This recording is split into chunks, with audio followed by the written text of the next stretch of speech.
আপনার গার্লফ্রেন্ডের নাম্বারটা একটু আমাকে দেন, আমি একটা কল করি, দেখি আমি তাকে ইমপ্রেস করতে পারি কিনা। ওকে। আপনি হচ্ছে গিয়ে কিছু হিন্টস দেন আপনার গার্লফ্রেন্ড সম্পর্কে। আমার গার্লফ্রেন্ডের নাম সাদিয়া, ওর বাসা ফরিদপুরে। নাম্বার। হ্যালো, আসসালামু আলাইকুম। ওয়ালাইকুম আসসালাম। কে আপনি? সাদিয়া বলছেন? জি। আমাকে আপনি চিনবেন না, আমি আর কি আপনাকে অনেকদিন ধরে ফেসবুকে ফলো করি। কেন কল করেছেন? আপনার পরিচয় কি? অ্যাকচুয়ালি আমার নাম হচ্ছে মাহিন, তো আপনি আমাকে চিনবেন না, পরিচয় দিয়েও লাভ নেই। আপনি দেখতে যেরকম সুন্দর, আজকে কল করার পর মনে হলো আপনার বয়সটাও এরকম সুন্দর।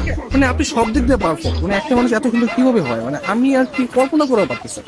ধন্যবাদ আপনাকে। আর কিছু বলবেন? আমি আবার অপরিচিত কারোর সাথে কথা বলি। দেখেন, পৃথিবীর প্রত্যেকটা জিনিসই কিন্তু হঠাৎ করে হয়। আপনি যে আজকে অপরিচিত বললেন, কালকে পরিচিত হতেও পারে। এখন পরিচিত হতে তার ক্ষতি নেই, তাই না? অবশ্যই। কথা আমি ক্লিয়ারলি শুনতে পাই না, আবার একটু বলবেন? আপনি শুনতে পাচ্ছেন না? হ্যাঁ, এখন শুনতে পাচ্ছি। মানে আপনার কথা শুধু আমার কানে না, আমার মনেও পৌঁছে যাচ্ছে। আপনি বলেন আপনি অনেক আসলে। ভালো ফ্লার্ট করতে পারেন। আমি কোনো ফ্লার্ট করতেছি না, আমি আসলে সত্যি কথাই বলতেছি। ধন্যবাদ। আপনি কোথায় থাকেন? আসলে ছোটবেলা থেকে আমি অনেক জায়গায় থেকেছি, কখনো ঢাকা, কখনো খুলনা, যশোর, মাদারীপুর। বাট এগুলো সবকিছু না টেম্পোরারি ছিল। আমি এখন বর্তমানে পার্মানেন্ট ভাবে নতুন একটা জায়গায় থাকতে যাচ্ছি। জি, সেই জায়গাটা কোথায়? আপনার মনে একটু একটা জায়গা হবে? না, আপাতত নেই। অপরিচিত কাছে জায়গা থেকে যাচ্ছি। অপরিচিত বলতে আমরা চাইলে কিন্তু পরিচিত হতে পারি। আপনি চাইলে আমরা কথা বলতে পারি, দরকার ভিডিও কল অথবা মিটও করতে পারি। কিন্তু আমি তো আপনাকে দেখিনি, আপনি আমাকে দেখেছেন। রাতের দিকে তাহলে আমরা ভিডিও কলে আসি। আচ্ছা, আপনি তখন আমাকে হোয়াটসঅ্যাপে আপনার ছবি সেন্ড করেন। ও আচ্ছা। যদি মনে হয় যে না, কথা বলা যায় বা ভালো লাগে, তাহলে আমি আপনার সাথে কন্টিনিউ করবো, সমস্যা নেই।